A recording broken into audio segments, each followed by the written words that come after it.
If you do have the love courage poems and, as well, but no one wants to read her love poems Opportune because time they for only women want to in read about her theatre black because pain. the roles are there. And we have and incredible for me, writer I'm a directors like romantic with Clinton a capital Marius, R. my director. So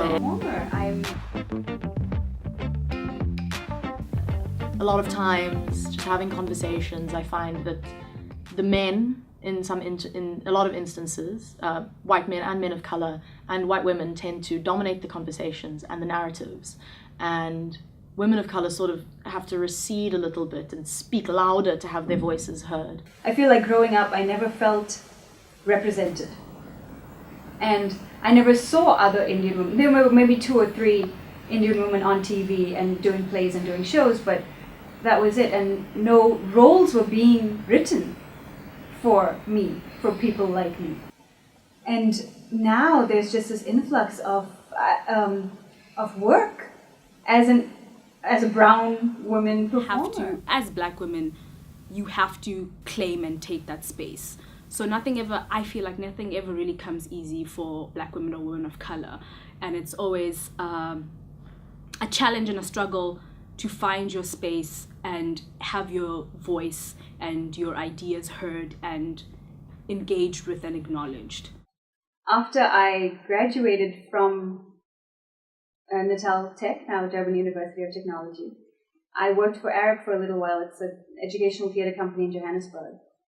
And I got really despondent because this was 10 or 12 years ago. But there was not a lot of work out there. And I didn't at that time realize that I could make my own work.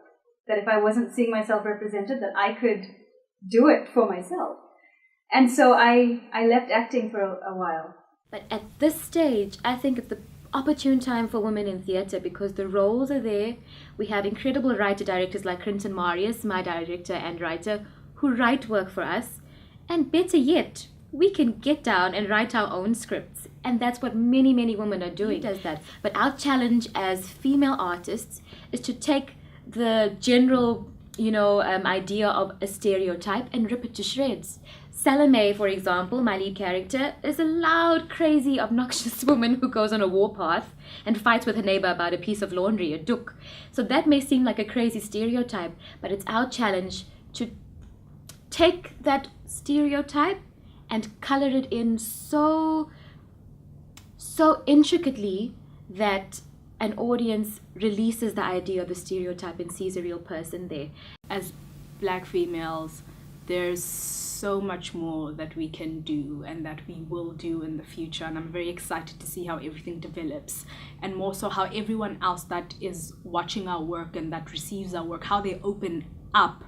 And I'm good friends with the poet Koleka Potuma, and I read something that she wrote, and it was about how she writes love poems as well, but no one wants to read her love poems because they only want to read about her black pain. It's very frustrating being constantly compared to other black women and thinking, and people making assumptions that we all think alike and we all want to talk about the same thing in the same way. They tend to forget that we also have our different experiences, our different voices, but that's never really acknowledged. Yes, it's hard to then have to fight to just make whatever you want to make. And I find, oddly enough, some of the shows that I've been seeing on the fringe that are made by people of color have been very political, whereas a lot of the plays made by white people have been sort of just art for art's sake. And I'm sure that we will get there, but I can't wait for the day that black people get to just make whatever they want to make, and no one's going, yes, but is it political? Yes, but does it comment on this? Yes, but does it have this and that, and that we don't have to tick the boxes anymore, and we can just do what we want.